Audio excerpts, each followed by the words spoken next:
जय भीम। आप देवेंद्र वॉइस सुन रहे हैं। यह ऐसा चैनल है जहां पर आपको डॉक्टर बाबा साहब अम्बेडकर के विचार सत्य, तथ्य और संदर्भ के साथ बताए जाते हैं।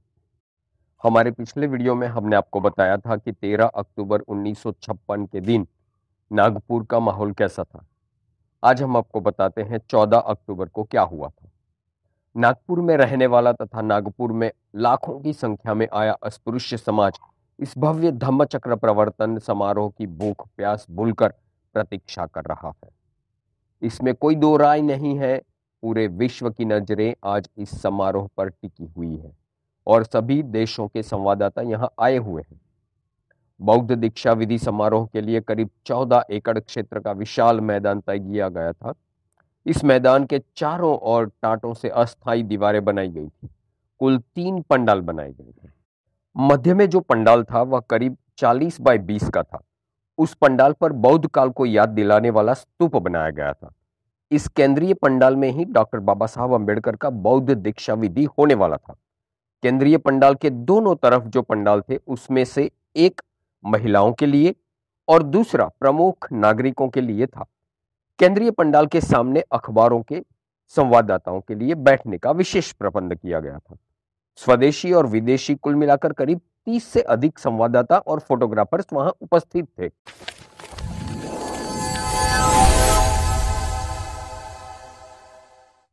पंडाल पर और विस्तीर्ण फैले मैदान में जगह जगह नीले, लाल और हरे पट्टे वाले बौद्ध धम्म के झंडे लहरा रहे थे।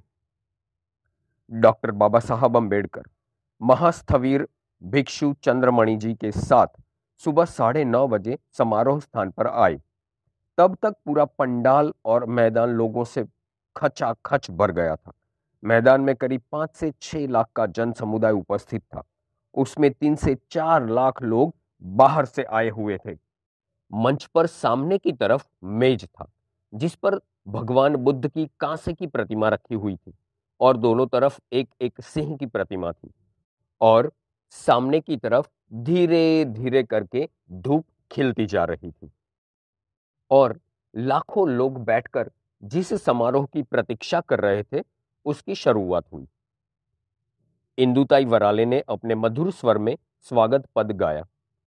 उसके बाद डॉक्टर बाबा साहब अम्बेडकर के दिवंगत पिताजी सूबेदार रामजी मालोजी सकपाल की निर्वाण तिथि उसी दिन यानी 14 अक्टूबर के दिन थी, इसलिए उनको याद करके उपस्थित 5 लाख से अधिक लोगों ने कुछ मिनटों तक मौन धारण किया।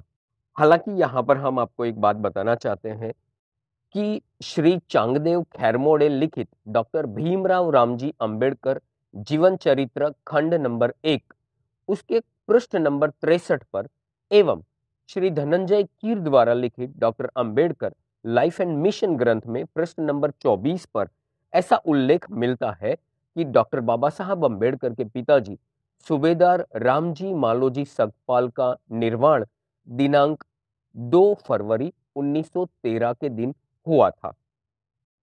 अब वो क्षण आ गई थी जिसका वहां बैठा जन समुदाय आतुरता से प्रतीक्षा कर रहा था।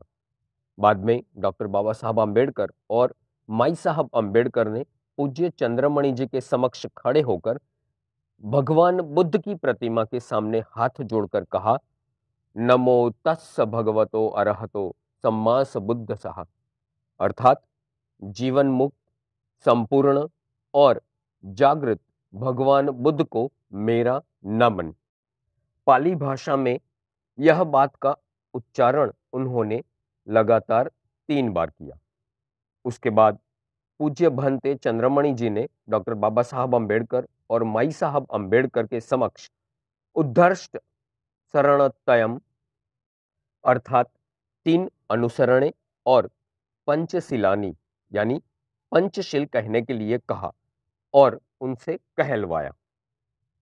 शरणंतयम बुद्धं शरणं गच्छामि, धम्मं शरणं गच्छामि, संघं शरणं गच्छामि,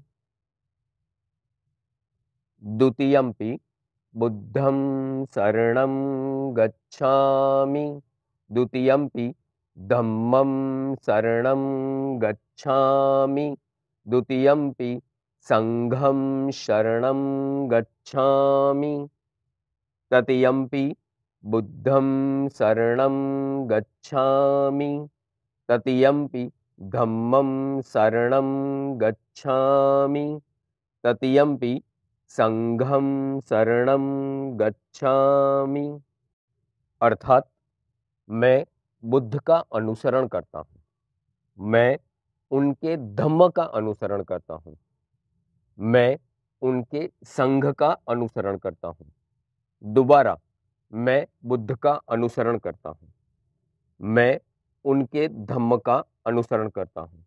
दोबारा, मैं उनके संघ का अनुसरण करता हूँ। तिबारा, मैं बुद्ध का अनुसरण करता हूँ। तिबारा, मैं उनके धम्म का अनुसरण करता हूँ। तिबारा, मैं उनके संघ का अनुसरण करता हूँ। उसके बाद पूज्य चंद्रमणि जी ने पंचशील की प्रतिज्ञाएं डॉक्टर बाबा साहब अंबेडकर और माई साहब अंबेडकर को कहलवाई। वो कुछ ऐसी थी। पाणातियाता वैरमणि सिक्खापदम समादियामि। अदिन्नादाना वैरमणि सिक्खापदम समादियामि। कामेषु मिच्छाचारा वैरमणि सिक्खापदम समादियामि। मुसावादा वैरमणि सिक्खापदम समादियामि। शूरा मेरय मज्ज पमादठाना वैरमणि सिक्खापदम समादियामि। पंचशील के पांचों प्रतिज्ञाएं पाली भाषा में थी, जिसका हिंदी भाषा में अर्थ कुछ ऐसा होता है।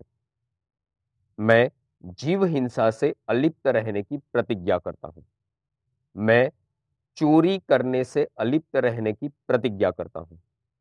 मैं काम वासना के अनाचार से अलिप्त रहने की प्रतिज्ञा करता हूं। मैं झूठ बोलने से अलिप्त रहने की प्रतिज्ञा करता हूं।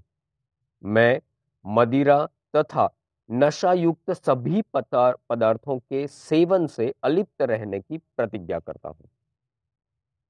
उसके बाद डॉक्टर बाबा साहब अंबेडकर और माई साहब अंबेडकर ने तथागत बुद्ध की प्रतिमा पर कमल के फूलों की माला अर्पण की।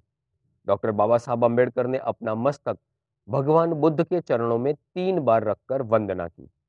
उसके बाद डॉक्टर बाबा साहब अंबेडकर ने जो कहा, वह जानने के लिए हमारा अगला वीडियो अवश्य देखिएगा। अगर आपको हमारा यह वीडियो पसंद आया है तो इसे लाइक, शेयर और इस YouTube चैनल को सब्सक्राइब अवश्य कीजिए।